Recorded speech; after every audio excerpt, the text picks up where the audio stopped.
way. Seems so funny. Live from the Financial Thing Studios, it's the Peer-to-Peer Lending Essentials podcast. Hey, welcome to the Financial Thing Investing Essentials podcast. I'm your ever-lovable host, as always, Lawrence Samuels. At least I hope I'm ever-lovable. Sometimes people say otherwise about me. But this podcast is designed to give you the up-to-date information on the world of crowdfunding, peer-to-peer lending, and DIY investing.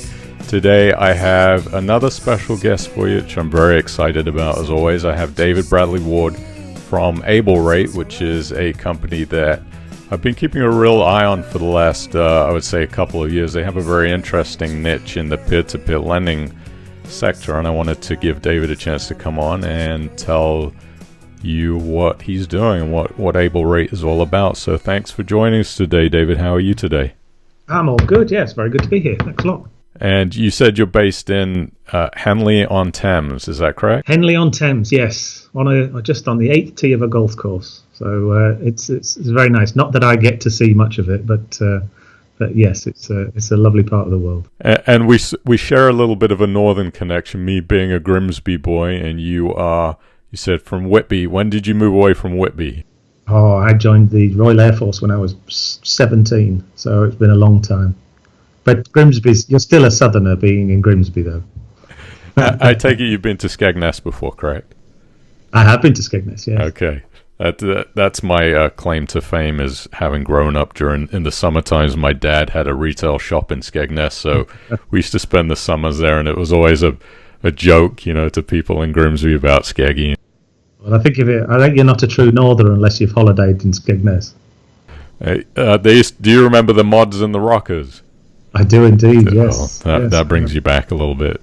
Absolutely. Well, David, again, thanks for taking the time. I know you're a busy person, so we're going to get into what Ablrate is doing. When did you establish Ablrate? We launched in 2014. We started the design of the platform in just at the beginning of 2014. It was really about we were in the aircraft financing market at the time, and we were purchasing an aircraft from one airline and leasing it out to another, and we had a mezz investor, a direct investor, right in the middle of the transaction who actually pulled out. And so you can't turn around to an airline and say, I'm terribly sorry, I'm not delivering your aircraft. So we sort of begged the bank to become involved further, and they became equity investors rather than debt investors. So when we took the transaction apart, we realized that direct investor, the mezz investor, could have got a very, very good return. And so we went to a few of the original platforms and said, this is what we do, and would you like to get involved? And they said, no chance, never. It's far too complicated. No, if you want property or unsecured loans or your invoice is discounting, then we're your guys. But other than that, no. So we thought, well, if no one's going to do it, we might as well do it ourselves. So we designed the platform at the beginning of 2014, launched the first one in June of that year, and then redesigned it and launched another one in 2015, which is the current platform. So that's how it all started. And when we, once you've figured out how to do something as complex as an aircraft transaction in the P2P space, then it's a hop, skip, and a jump to being able to do other assets, which is obviously what we do at this present time. The thing, David, that I love about peer-to-peer lending is how every company has a different niche, a very unique niche, and you've really taken it to a different level, being within the aircraft space. Has it been difficult to find enough of the aircraft loans to keep the lenders happy? The question is the other way around, really. Is the problem is finding aircraft loans of a size that fits P2P. I could originate 500 million a year if I had 500 million a year coming on the platform, because they tend to be larger size. And so as we grow and as we expand into other jurisdictions, then we'll be able to take on larger transactions. But recently we've just done one for a Falcon 50 business jet, which was one of the ones that was on the platform recently, which was a bite-size £350,000. That was an aircraft finance for dismantling. So that sort of area is one of the things that we're moving into now, where we can have more bite-sized chunks of 500,000 to $1 million each deal. and we think there'll be more of those coming to the platform soon. Yeah, it seems to be with the increased competition now. There's new peer-to-peer lending companies popping up every week. So I hear the same thing from all the people that are running these companies, is getting enough money from investors is always the biggest challenge, because it is still relatively a new space. Well, I think there's a balance. And you can make the mistake of going out there and having a land grab of lenders and then not having enough origination, or you can go out there and having a land grab of origination and not having enough people to invest in it. And that has been the eternal problem. It's one of the things that's, criticisms, if you like, that's been leveled at us, is that we're a professional firm, people love us, but why don't we have £100 million book? And I think that's because we've wanted to grow slowly and correctly, and we wanted to understand how the regulation was going to affect the industry, how things were, what models were acceptable, what models were not going to be acceptable. And now that we've got full authorization, I think we understand the direction that we're going into, so we're able to scale now. So as much as we've grown slower than perhaps we should have done from a book perspective, I think we're in a much better place than if we'd have gone out and just thrown everything at it and raised £1 bazillion and hopefully gone into profit. I think the market has changed. Yeah, it certainly has. And David, do you personally invest in peer-to-peer lending yourself? And if so, do you use any other companies outside of Ablrate to do that? I have some funds in other peer-to-peer lenders, but nothing from not as part of a strategy, if you like. It was in the early days to see how some operated and what they did, and what I liked and what I didn't like. If I'm the most I have in any P2P is in Ablrate.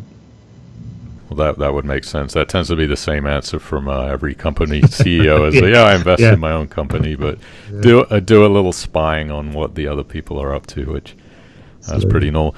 I get this question all the time. I have to ask you from readers. A lot of readers in the US. Ablrate open to US investors or not? You know what, and I'm sure you've got the same answer from others that you've spoken to, is that, we have a lot of overseas investors, but it's mainly Europe and Australia, oddly enough. But having US investors is problematic from the regulatory standpoint of the US. So we don't accept US investors presently, although we are in discussions actually with a partner to launch in the US. But that's with the lawyers, and we're discussing any different complications in the US. But I don't think we would accept US investors in the UK. It's just too complex. Yeah, absolutely. Totally understand. David, can you explain just briefly a little bit how you select the loan opportunities that you offer through the platform? Well, the origination is organic, or it's through introducers. Our selection criteria is really based around two things. That's security and return for lenders. Our transactions tend to be the ones that are perhaps a bank or a traditional funder might actually see as more complex. So, or outside this sort of tick box mentality, the computer says no kind of mentality. I have an appointment to see the cardiologist. Computer says no. Apparently you're already dead. Little Britain. Yes, exactly. And so if we can drill down and see the sense in a transaction for the borrower, first of all, and then we can find a return for the lender and for ourselves, and then tie down adequate security around the whole transaction, then that's something we'll put forward. But we have to be able to tell the story to our lenders, and I think we have some very good presentation packs. We have it like a mini prospectus, if you like, for each transaction, and the story has to be there, because if it's complex, you have to be able to get that across to your community for them to be able to understand exactly what it's all about. And of course, even when you do that, we get plenty of free advice from our lenders, which is always welcome, on transactions. And so, it's that sort of stuff. It is is really where we're at, is something that's a little out of the ordinary.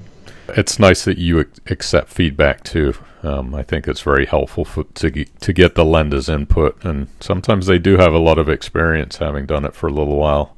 One of the things that I always talk about is how lenders can have a really tight focus on the interest rates that they're going to receive from a product, rather than looking at the company itself, looking at the director and staff experience of the people running the companies. If the company goes out of business, then really what good is a return anyways? That possible that you might never see your money come back.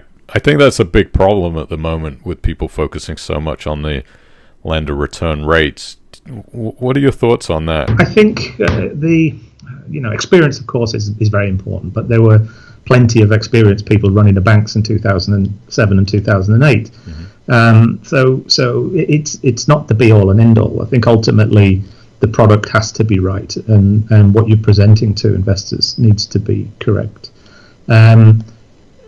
I think the great thing about P2P, in my experience, is the relationship between the lenders and the managers of the platform. And this is in my experience.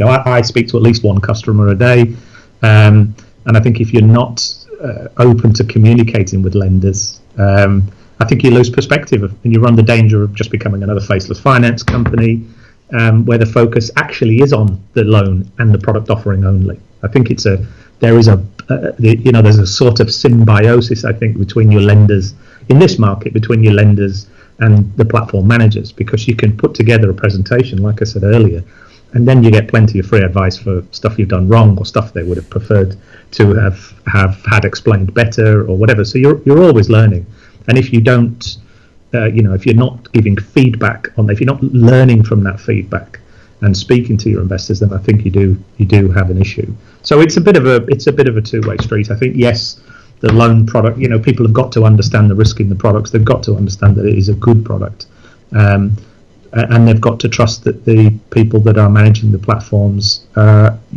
sufficient experience or expertise to be able to put those products together.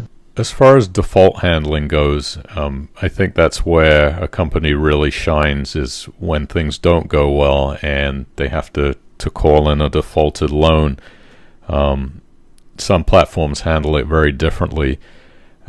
You've experienced, I know, default with a container company. Is that still ongoing, correct? Has that been difficult, learning how to handle that default process? Yeah, you know what? It is going through the court system is very frustrating. It's a little bit of a different situation, that one, and it is currently illegal, so I can't go into too much detail. But our attitude to that is we'll follow it all the way through. I know that some lenders have complained on other platforms where it's almost okay, well, they've gone out of business. That's we'll just have to deal with that. We've pursued that particular lender to our own financial expense, and we will continue to pursue him until the thing gets sorted, because we believe there's certain things that haven't been done correctly there. But I think I think it's a responsibility of the platforms to have a robust default procedure. But that is also a function of having a robust due diligence procedure in the first place, and having robust security behind it, robust documentation. And I think if there's one thing that we've learned from that particular experience, was that we can layer security further on each transaction. We will keep going until we get as much security as we possibly can.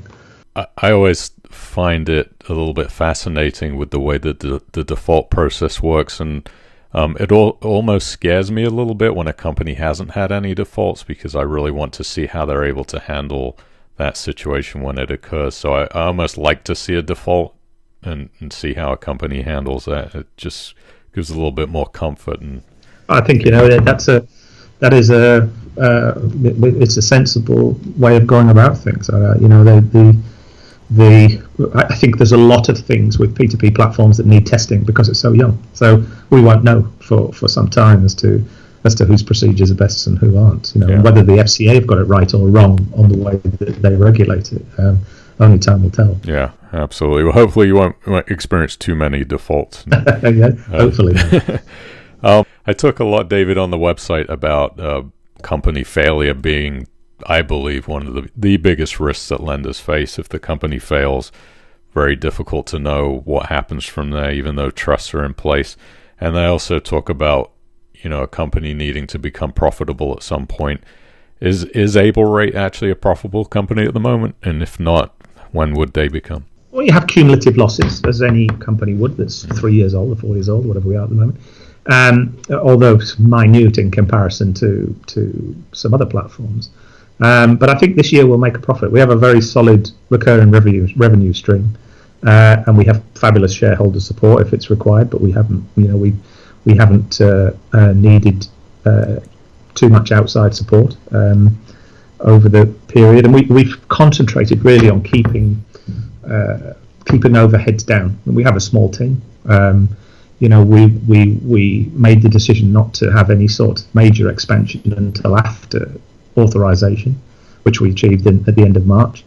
So now we're able to push it forward. But in the meantime, we've built up a very, very healthy recurring revenue, and we've switched our model away from a reliance on upfront fees or arrangement fees to trailing fees, which has proved very successful for us.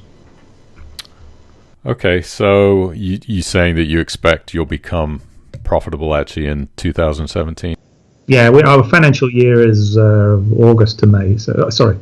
Is August to September. So September to August, should I say? We're just about to publish our last year's account. So next year will be. I would suspect that we'll be, barring anything disastrous, that we'll be a profitable company. Great, and maybe you'll be able to hit the golf course then. I doubt it. Don't say that, because the other directors will be listening. You had mentioned the shareholder cushioning if you needed it. Is Ablrate venture capital funded, or is it sort of a private investor affair? No, we were owner funded initially. That was myself and my business partner, who sadly died a couple of years ago, Tony. Oh, I'm sorry to hear that. No, he was a legend in the aircraft financing market, and so his son is in his place at the moment, Mark, in Singapore. So we put the money in initially, then we raised a small amount of SEIS funding, and then a small EIS funding, about 300 grand all told. Mm-hmm. And we have some small subordinated loans, but the rest of it has essentially been raised through income and through the fees that we earn. David, where do you see the lender interest rates going over the next 12 months? They've been fluctuating a lot with different companies, some dropping their rates, others kind of holding steady. How do you see Ablrate lender rates for the next 12 months? I think as many platforms look to scale in their particular area, we're seeing a little bit of a race to the bottom, because borrowers are not idiots. They know that they can play off from one P2P to another P2P if those two platforms operate in a similar niche. Take property, for example. That I imagine that if I was a borrower, I'd be speaking to 3 or 4 platforms to see who could do the best rate for me. Mm-hmm. If I had a potential transaction to do. So there seems to be a little bit of a race to the bottom. I've noticed a few platforms or lenders complaining about rates reducing. I think if you're asking me about industry-wide rates, I think yes, they'll go down. The trend is down, at least. But if you're asking me about Ablrate, I think we'll still be able to maintain above industry average return, because of the fact that we have essentially niche products. The challenge is to scale that niche.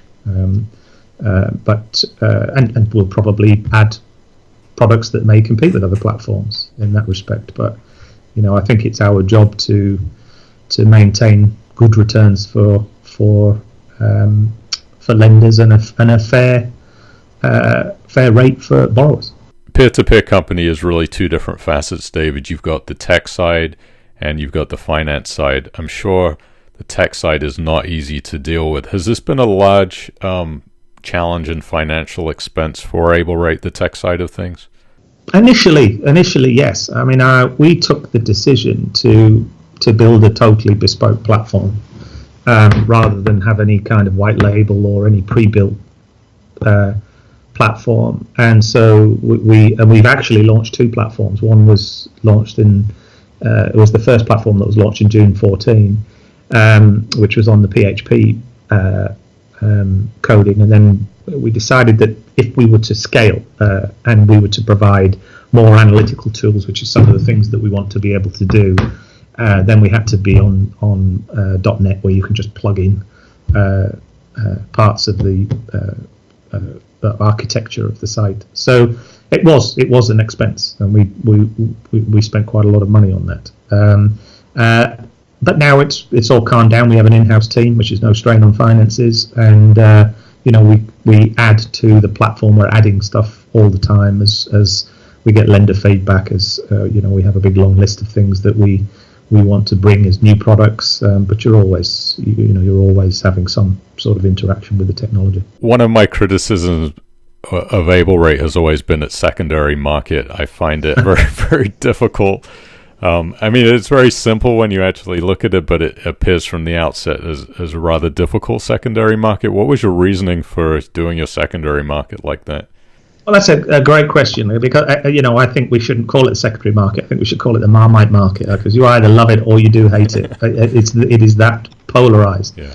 But in all seriousness, the logic behind it was that we felt that if you think about the history of secondary markets, they were actually brought about when the FCA basically said, well, when the FCA take over in the April 14, if you don't have a secondary market, you have to have a 14-day cooling off period.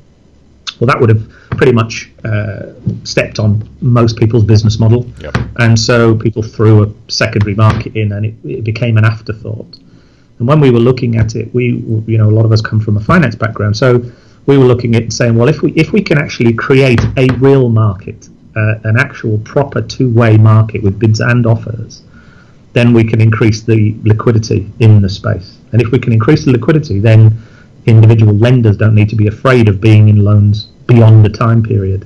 So if you're coming into a 4-year loan, but your goal for your funding is a 2-year period or a 1-year period, if there's enough liquidity within a secondary market that you can get out over that period, then we should be able to attract the funds to come into the market because there's liquidity there. And I think, on the basis of our book, we've traded 5.5 million in the secondary market, which is a pretty liquid market. It's probably $250,000 to $300,000 a month, and based on our book, that is quite decent. Mm-hmm. I think if you were looking to get out at par in the marketplace, even in decent size, you'll be able to do it fairly quickly. I mean, there's no guarantee that liquidity is going to stay there, but it's proved to be, I think, very helpful for lenders. But like you say, there are some people who just find it ridiculously complicated. But if you actually drill down, one of the things that we are doing is, we're changing some of the financial history stuff so that it makes it just a little bit easier for everybody to understand. There'll be extra information that will be added to the secondary market, because one of the criticisms, and it is fair criticism, is that if a lot of the information that is there is based on information when the deal first went live. Mm-hmm. And although we update the administration section so you can see it, I think there needs to be more information, and so we're looking to bring a technology solution into that where there can be real-time credit scoring, etc., which will make the pricing correct. But on the basis of the analysis of the secondary market, our average premium on the secondary market is 1%. So people will be selling for 101%, and the average discount is 99.5%. So the spreads are pretty tight, and I think I think it's producing a very very liquid marketplace for us. Well, thank you for the explanation. Maybe my criticism level has gone down by 0.5%. Well, I can keep going for the extra 0.5%. David, I think I know what the answer to this is, because you've already mentioned it, but the single biggest challenge that Ablrate faces at the moment is what? It is the origination versus lender funds. It always will be. it's always a balancing act. I think we've had a lot of practice now, and we feel we're able to scale things. So I think that is a challenge. And there's plenty of challenges. There's technology challenges. There's, you have to keep up with what lenders want and what borrowers want and what the marketplace wants. I mean, you're always, I think, looking over your shoulder for new technologies that you're able to integrate. So there's a balancing act. But I think if there was one challenge, it's balancing origination versus lender funds and keeping your rates at a good level for both. This just popped into my head, but you had mentioned before that you have access to a lot of loan possibilities, but having the correct amount of lender funds can be challenging. Have you ever considered, say, holding a lender account that paid a small amount of interest, so you had sort of a cushion of people's funds, so you really could get a good idea of how exactly much money was available in lender funds to be able to proceed forward? Yeah, you know what? We know that there's obviously other platforms out there that have similar things to that. It worries me slightly that it starts to look like a savings product or an instant access account or something like that. And I think, that if you call something, the very nature of P2P has to be that someone is buying and someone is selling a loan. You can't park money anywhere. So whatever anybody says, it's not being parked somewhere. It is being put into a loan and then bought back. And that's where the liquidity comes from. And so there is, I think something like that is a difficult thing for us at the moment, sure. purely because of regulations and the perspective. But the essence of what you're saying is something that we are working on. That may not require funds on account to be deposited in any way, shape, or form, but have, like for example, the pledge mechanism that we have. We're looking at various different ways of making that pledge mechanism work a little better, which would give us a lot better idea. And then there are, products like the innovative finance ISA and all the other stuff that we'll be able to do as well. So, so there's all sorts of different areas of it. Yeah, I think the company that can solve the balancing issue between having enough lender funds and having enough origination is going to be the clear leader of peer-to-peer lending, but it's going to be a very, very difficult problem to Well, I think one of the things that we are waiting for, of course, is the major platforms to be regulated, because then we'll know what is acceptable, if you like, and what isn't, and how things should be structured and how they aren't. Ours is a fairly simple model. It's we put up loans, you choose whether you want to invest or not. That's it. But if once those major platforms have been given the FCA stamp, I think we'll know which models are acceptable, and platforms will inevitably create Me Too products that flatten the risk profile and flatten the balance between origination and lender funds. Yeah. But at the moment, it's a difficult thing to say, okay, well, I'm going to have this instant access account, or I'm going to have everybody's funds spread over, every single loan on the platform, because we don't know whether the FCA find those major models acceptable just yet. I'm sure they will, and I'm sure there'll be some tweaks and what have you. But until that happens, then I think it'd be foolhardy to start creating products that look like theirs. Yeah, that's very smart. I was talking to my sister a couple of weeks ago about peer-to-peer lending, and she's very green. She doesn't know much about it. And she said, no, I don't think it's ever something I would really consider. So obviously peer-to-peer to the average person on the street is still seen as a relatively risky venture that most people don't want to dip their toe into. What do you think is going to take... What do you think it's going to take for peer-to-peer to be seen as a viable form of consumer investing across average people's thoughts? It's a very good question. I think time will be the factor. Time will be the major factor. Everything will be sorted out over time. The various different middle business models which we've talked about just now will be shaken out by the FCA. We'll have had an opportunity to see I think it was Warren Buffett who said that it's only when the tide goes out that you find who's swimming naked, right? And time will be the tide in this case, in that we'll see whose books perform and whose books don't perform, which methods of lending work, which methods of lending don't, and I think then it will become more acceptable, and I think it will be when people like financial advisors start looking at the space, and we're already seeing with the innovative finance ISA, the SIPs that have been around.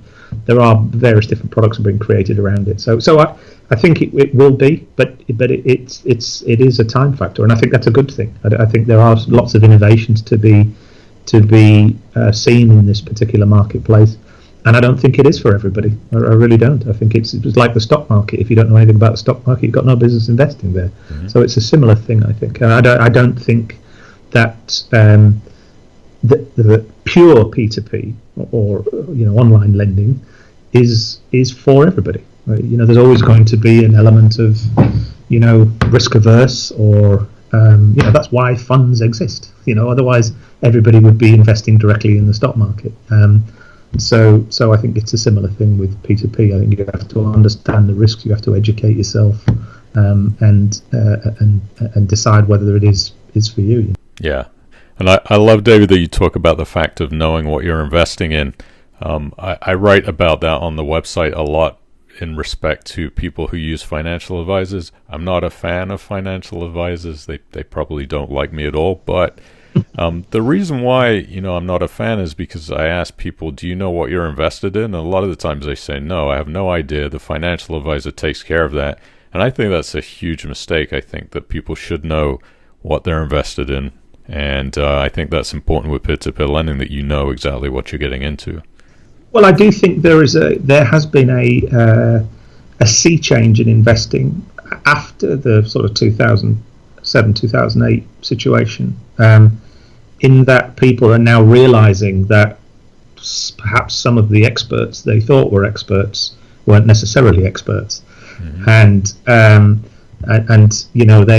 they could get just as good a return, if not better, by doing it themselves, and that's coincided with the tools to do it. The robo advisors, the peer-to-peer lending, the online banks, and that will only the technology to be able to manage your own portfolio and cut out the middleman will just become more prolific, I think. And the whole point. One of the things that I'm not keen on in the P2P market is the offshoots of P2P. Is this I don't want to particularly point out the aggregators, but I think it's a very difficult thing to start layering on top of P2P.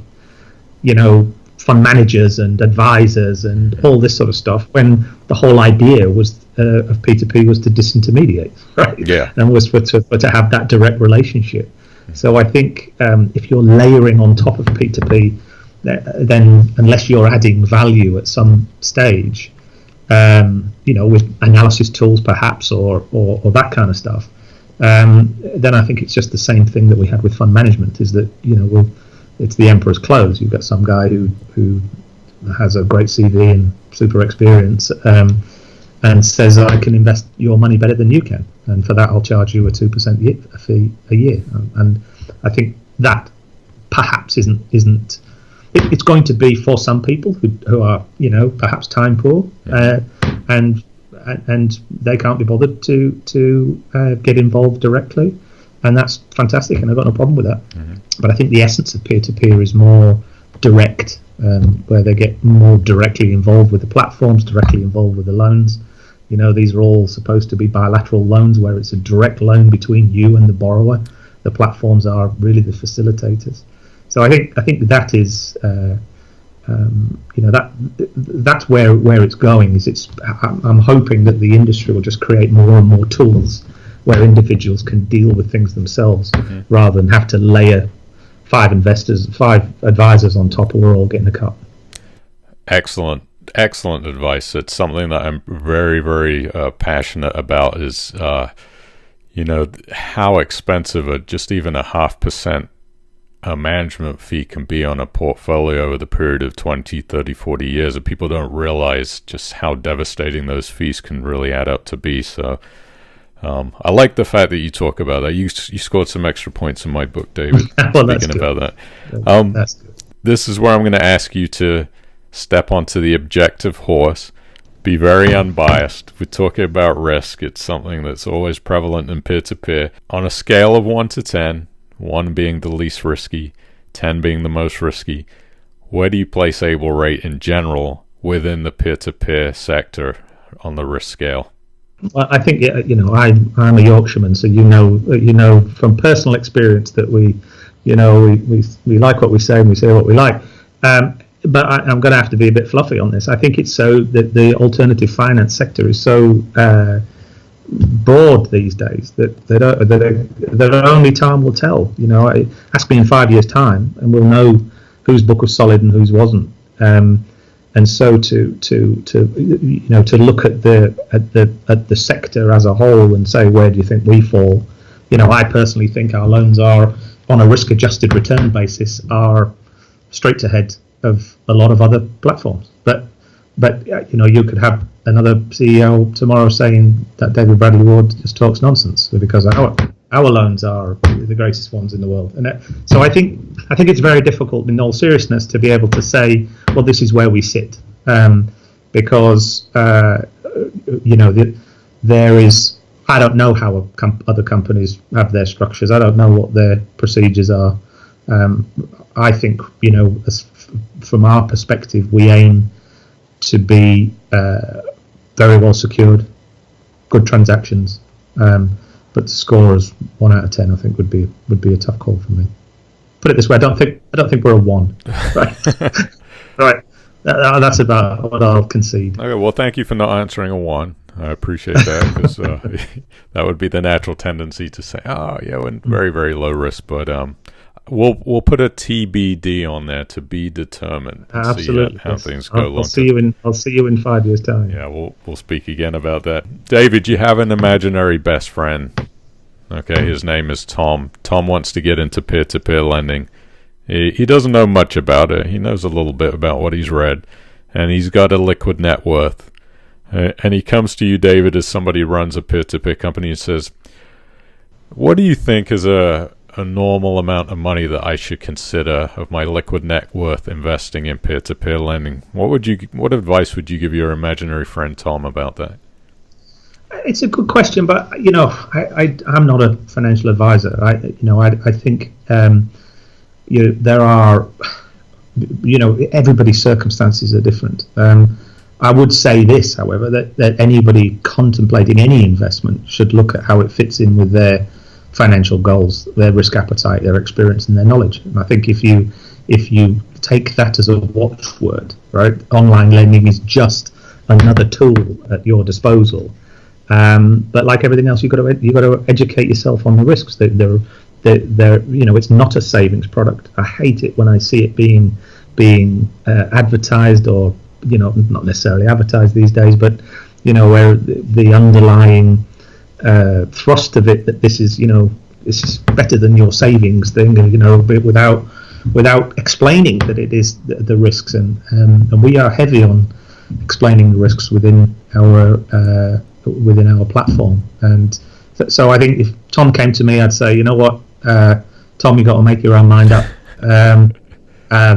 But if you feel uncomfortable, go and see somebody who's able to give you the advice on this within your particular circumstances. Yeah. If some guy came to me and was a billionaire and said, I have 100 million to invest, Dave, how much do you think I should put into Ablrate? I'd said, well, all 100 million of it, that'll be fantastic. But if it's someone with limited means, perhaps, and who was older and has less time to recoup any losses, then that'll be completely different advice. But that's not for me to decide. That's for people to educate themselves on and speak to their own. Yeah, Tom can go see his financial advisor, and his financial advisor will likely say to him, "You're crazy for ever considering peer-to-peer lending. So you should put exactly 0% of your funds into that." I think you're probably right, and I think part of our responsibility is to help educate potential lenders to the risks, to the benefits, to the procedures. We have an extensive frequently asked questions section. We're adding to it all the time, and I think that is part of our responsibility, is educating people. And of course, platforms like yourself are great. It's a way for people to begin to educate themselves on the marketplace. Otherwise, they end up, like you say, being fodder for advisors and fund managers and all the usual stuff that has been going on for a long time. Yeah, and then they can pick from the over 29,000 unit trusts that exist today in the United Kingdom. And then the fund of funds that probably invest across those unit trusts, and then the fund of funds. That's right. That's exactly the way it works. If Ablrate, for some reason, were to go out of business, can you give me a quick rundown of how that would affect the lender's loans and how that would be handled? No, that's a great question, and it's something I don't think people ask often enough. In the requirement from the FCA is to have what they deem a living will, which means that you must have an arrangement with another firm for them to essentially manage your book, which is collecting interest and then distributing it to lenders. So we have an arrangement with a large accountancy firm that would run off our book, but where the crux of it is how is that going to be paid for? And a lot of firms are essentially run along the lines of having upfront arrangement fees. And of course, if your business is run from upfront arrangement fees, then you have an issue that the only way that somebody who is going to be running your book off is going to be paid is from the interest. So that would affect lenders. So we've switched our model to essentially a recurring revenue. So as long as the book is there will be a fee, if you like, that is available for those, instead of being spent on everyday expenses of the firm as it is now, it'll be available for the liquidator to be able to run the book down. So we wouldn't know until the situation arises how much everything would cost, but we think the book is robust enough and has enough residual revenue for it to be run off successfully without any cost to the lenders. But you can't guarantee that until something happens. But it's certainly a better model than if all the fees have been paid up front and now the liquidator is being paid out of the interest and capital that's been repaid back. Yeah, great. Okay, well, thank you for explaining that. It's something I really need to ask every company, so I'm glad that you got to tell me about that. Okay, we're going to wrap up here, David. I wanted to kind of ask you about any future Ablrate plans, innovation, loan products that lenders might be interested to hear about, or anything else that you want to share with the people listening today. We're obviously discussing the Innovative Finance ISA. We hope to have something on that fairly shortly for those that are interested. We're very excited to launch in Australia in the next couple of months. Our partners over there that we've licensed the technology and the brand and all that sort of stuff have now got their full license out there. So we're very excited about that. And we're also looking at Singapore.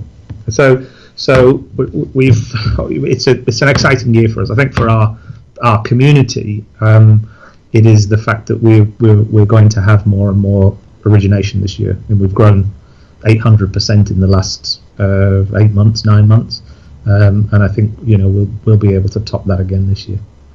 Okay, that is very exciting plans to hear. I did not know you were planning on launching in Australia, so good luck with that. Just make sure that everybody watches this goes to www.ablrate.com and opens an account, and I would be more than happy to do it. We've done actually, I'll send it over to you. We've done a P2P lending guide, that we've put together that we're just about to launch. And so obviously I'll send that over to you, and perhaps you can make that available to anybody who's watched this and is interested. Yeah, okay, great. And if anybody has $100 million that they need to place with Ablrate, David will be happy to accept your $100 million, right? I'll deal with that personally. Again, David, thank you so much for joining me today. I really enjoyed the conversation, and I look forward to Ablrate prospering and really taking your business to the next level. I think it's innovative what you're doing. I love the aircraft loans. So keep doing what you're doing, and really good luck to you. I know we'll get to sit down in the future and speak again about future updates. I appreciate it. Thanks very much for your time. All right, thanks, David. You've been listening to the Financial Thing Peer-to-Peer Lending Essentials podcast. Don't forget to visit financialthing.com for all the latest peer-to-peer lending reviews and DIY investing articles.